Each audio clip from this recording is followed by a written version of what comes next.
Morning guys, અમારા બ્લોગમાં તમારું સ્વાગત છે। તો આજે ઘડિયાળમાં વાગી ગયા છે 11:30। તો રસોઈનો ટાઈમ થઈ ગયો છે, તો ફટાફટ રસોઈ કરી નાખીએ। અને અમારા ઘરે ગેસ્ટ આવ્યા છે, અમારા બે નણંદબા અને કાકીજી। તો ચલો ફટાફટ રસોઈ બનાવી દઈએ, જમાડી દઈએ। તો બ્લોગમાં બનાવી રહેજો। તો ગાઈઝ રસોઈની તૈયારી થઈ ગઈ છે, તો આપણે શું બનાવવાનું છે તમને બતાવીશું, તો વિડીયોમાં બનાવી રહેજો। તો હવે તો તમને ખબર પડી ગઈ હશે કે હું તો શું બનાવવાની છું આજે, કેમ કે દાળ જીરી રહી છું, એટલે તમને ખબર તો પડવાની જ છે કે આજે આપણે શું બનાવવાના છીએ। તો પહેલાં આપણે દાળ બનાવી દઈશું, કેમ કે કુકર આપણે ખાલી કરવાનું છે એના માટે। તો દાળ માટે આપણે રાઈ જીરું નાખીને વઘાર કરીશું, લાલ મરચું નાખી દઈશું, અને પછી એમાં આપણે દાળ એડ કરી દઈશું। દાળ એડ થશે એટલે બધી દાળ એમાં રેડી દઈશું। પછી એમાં લાલ મરચું અને મીઠું અને લીંબુ અને ખાંડના દાણા નાખી દઈશું, લીંબુનો રસ। જો નખાઈ ગયા તો કેટલી મસ્ત દાળ બની છે, સરસ એકદમ મસ્ત દાળ બની છે, મને તો બહુ જ ભાવી હતી। અને હા, હવે આપણે શાક શું બનાવીશું, તો ડુંગળી બટેકાનું, કેમ કે કોઈ શાક હતું નહીં ઘરમાં, તો ડુંગળી બટેકાનું શાક આપણે બનાવી દીધું છે।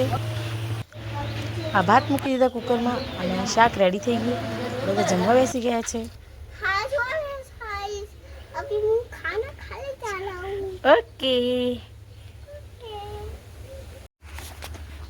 તો ગાઈસ આપણે જમવાનું બનાવી દીધું છે। તો જમવામાં બનાવી છે આપણે દાળ ભાત શાક રોટલી, કેમ કે મમ્મીજીને આજે ઉપવાસ ખોલવાનો છે, કાલે 11 હતી એટલા માટે। તો ચલો હવે આપણે પણ જમી લઈએ, ભૂખ લાગી ગઈ છે।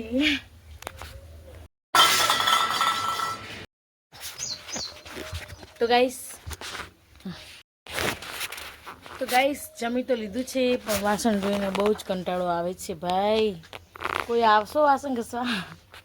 સોરી, મજાક કરું છું। આપણે જમ્યું તો આપણે જ વાસણ ઘસવા પડે, તો ફટાફટ વાસણ ઘસી દઈએ। અને બહારનો નજારો જુઓ તો ગાય જુઓ કેટલો લાડ પ્રેમ એ જુઓ તમે, કેટલો પ્રેમ એકબીજાને। આ મેડમ જુઓ, આ જુઓ, અને આ શું પડ્યું છે, જો જલ્દી શું પડ્યું છે। અરે સુગરી બિચારી મહેનત કરીને આટલું બનાવ્યું હતું, પડી ગયું બિચારીને, બોલો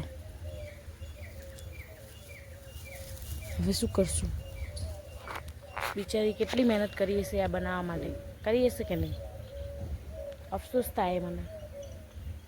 કંઈ વાંધો નહીં, ચલો અહીંયા મૂકી દો, પછી લઈને જશે।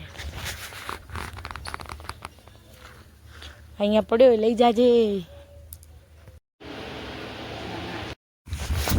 તો ગાઈસ આપણે એમ કીધું હતું કે બપોર પછી મળીશું, પણ ફુવારા ચાલુ હતા, તો મેં કીધું તમને લોકોને બતાવી દઉં। તો જો આખા ખેતર મગફળી વાવી છે, ત્યાં ફુવારા ચાલુ છે, અહીંયા બી જોઈ શકો છો ફુવારા ચાલુ છે। તો કેવો લાગે છે સીન આજનો, બહુ મસ્ત લાગે છે। અને પવન તો એટલો મસ્ત આવે છે, ઠંડો ઠંડો, કે વાત જ ના પૂછો। તો ચલો આજનો વ્લોગ, બપોર સુધીનો વ્લોગ આપણે અહીંયા પૂરો કરીએ, બપોર પછી તમને મળીએ, તો વ્લોગમાં બનાવી રહીજો। તો ગાઈસ ઘડિયાળમાં વાગી 4:30 ને આપણે છાણ નાખી દીધું છે, તો અમારે બધું જ કામ પતી ગયું છે। તો વ્લોગમાં બને રહેજો, અમે તમને આજ પણ કંઈક સફર કરાવશું, તો વ્લોગમાં બને રહેજો। ઓકે તો ગાઈસ આજે તો આપણે વહેલું કામ પતી ગયું, પણ રાજભાઈ જુઓ વહેલા નાહવા માટે તૈયાર થઈ ગયા। નાહવું હોય તો ચલો ફટાફટ નવડાવી દઈએ રાજભાઈ।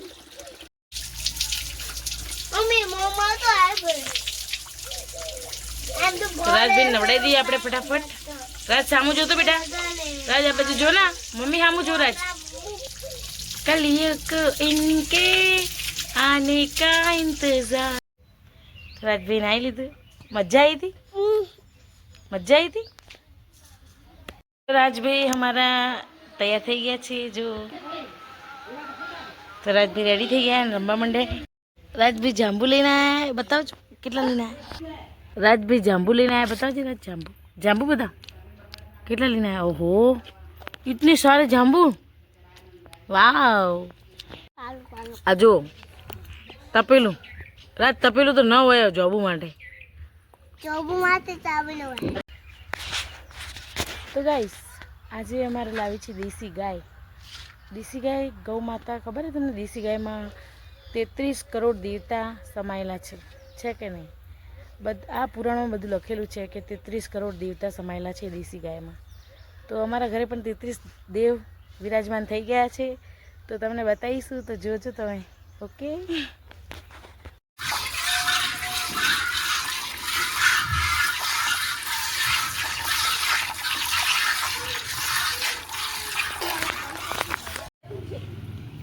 તો ગાય લાવી છે અમારે દેશી. બે ભાઈઓ રમી રહ્યા છે. જુઓ,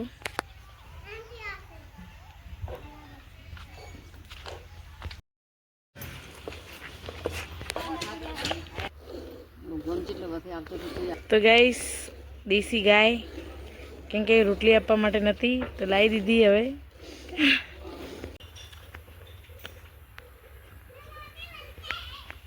33 કરોડ દેવતા સમાયેલા છે ગાયમાં. બોલો, અમારી દેશી ગાય આવી ગઈ છે. તે આનું નામ પાડી દઈશું અમે જાનુ, કેમ કે પહેલાં અમારી જાનુ હતી. તો આ નવી જાનુ આવી છે.